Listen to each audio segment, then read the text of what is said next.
안녕하세요. 반갑습니다. 여러분의 건강지킴이입니다. 오늘 제가 좀 무서운 제목으로 이야기를 시작했죠?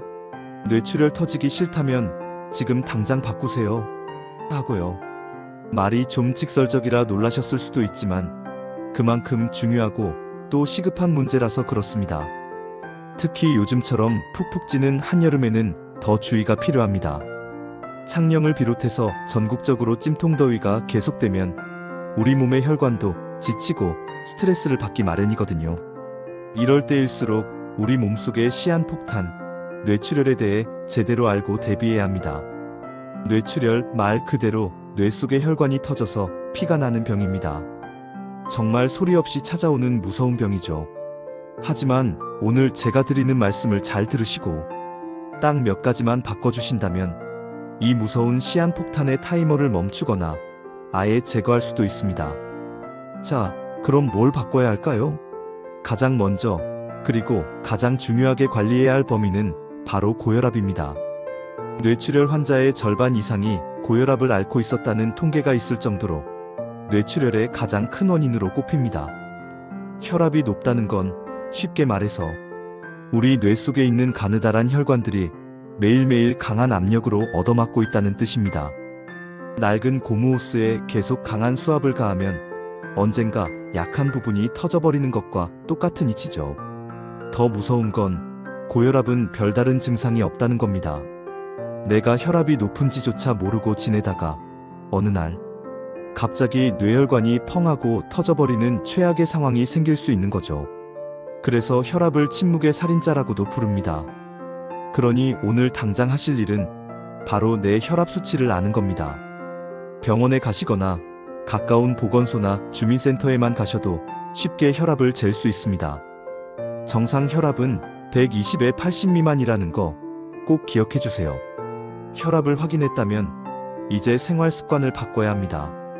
뇌출혈을 예방하는 건 거창한 약이나 수술이 아니라 바로 오늘 나의 작은 습관을 바꾸는 데서 시작하거든요. 가장 먼저 바꿔야 할 것은 바로 입맛입니다. 혹시 평소에 음식을 짜게 드시나요? 찌개나 국 없으면 밥 못 드시고 젓갈이나 장아찌 같은 반찬을 좋아하시나요? 그렇다면 정말 위험합니다.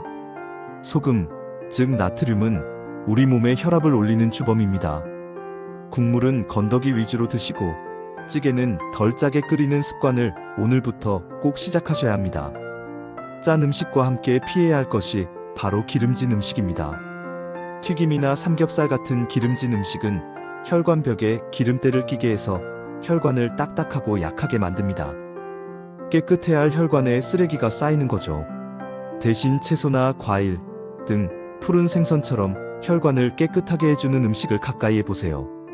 두 번째로 바꿔야 할 것은 움직이지 않는 습관입니다. 바쁘다는 핑계로 혹은 귀찮다는 이유로 하루 종일 앉아서만 생활하시나요? 우리 몸의 혈관도 운동을 해야 튼튼하고 유연해집니다. 거창한 운동이 아니어도 좋습니다. 하루 30분, 평소보다 조금 빠르게 숨이 살짝 찰 정도로 걷는 것만으로도 혈관 건강은 몰라보게 달라집니다. 저녁 식사 후에 바로 소파에 눕는 대신 가볍게 동네 한 바퀴 산책하는 습관을 들여보세요. 마지막으로 이건 정말 강조하고 싶은데요. 바로 술과 담배입니다. 담배는 혈관을 딱딱하게 굳게 만들고 술은 혈압을 직접적으로 올립니다. 내 손으로 내 뇌 속에 있는 시한폭탄의 스위치를 누르는 것과 똑같은 행동입니다. 건강을 생각하신다면 담배는 무조건 끊으셔야 하고 술은 최대한 줄이셔야 합니다. 정리해볼까요? 뇌출혈은 어느 날 갑자기 찾아오는 불운이 아닙니다. 오랜 시간 짜게 먹고 움직이지 않고 술, 담배를 즐겼던 잘못된 습관들이 쌓이고 쌓여서 만들어진 결과입니다. 반대로 말하면 지금부터라도 충분히 막을 수 있다는 뜻이겠죠? 오늘부터라도 국물 반만 드시고 저녁 식사 후에 가볍게 산책을 시작해 보시는 건 어떨까요? 그 작은 실천 하나하나가 모여서 10년, 20년 뒤 여러분의 건강하고 소중한 뇌를 지켜줄 겁니다. 여러분의 건강한 오늘을 응원합니다. 감사합니다.